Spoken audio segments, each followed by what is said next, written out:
World Civilizations from 1500, project by Johnny King. Dissolution of the Soviet Union, 1964 to 1991. The dissolution of the Soviet Union arguably started in 1964 with the appointment of Brezhnev. His strict communist ideals and loyalty, an obsession with control, power, and repression left his people in a wake of economic and political turmoil. The causes of the dissolution were economic stagnation, the Reagan Doctrine, perestroika and glasnost, and the August coup. Economic stagnation, 1970 to 1991. Visible dissolution of the Soviet Union started with the era of stagnation in the 1970s under Brezhnev. The 5-year plans, economic planning originally instituted by Stalin in 1928 to kickstart Russia's Industrial Revolution, were not designed to handle complex fluctuation in the economy. The causes of economic stagnation were fabricated production numbers, military buildup for the Cold War and the invasion of Afghanistan, and the slow reactions of communist government to economic issues. The Reagan Doctrine, 1881 to 1991. The Reagan Doctrine was President Reagan's Cold War strategy, heavily pushed because of the belief in the domino effect. It imposed the United States' anti-communist influence across smaller regions, including Soviet-controlled post-World War II Eastern Europe.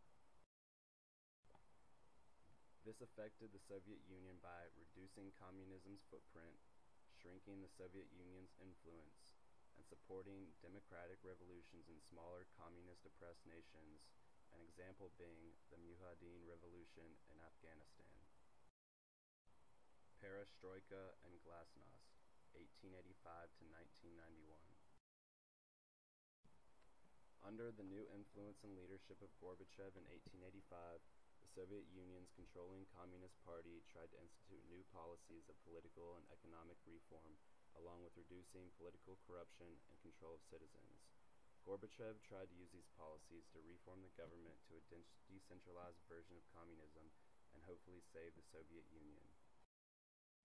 These policies affected the Soviet Union by allowing private industries to fail, causing political tension of Gorbachev's centrist reforms between democratic and communist parties, opening the elections to multiple parties, allowing more freedom throughout the states, causing a widespread anti-communism revolution, which Gorbachev intentionally allowed, ending the reign of the Soviet Union over the Eastern European territories.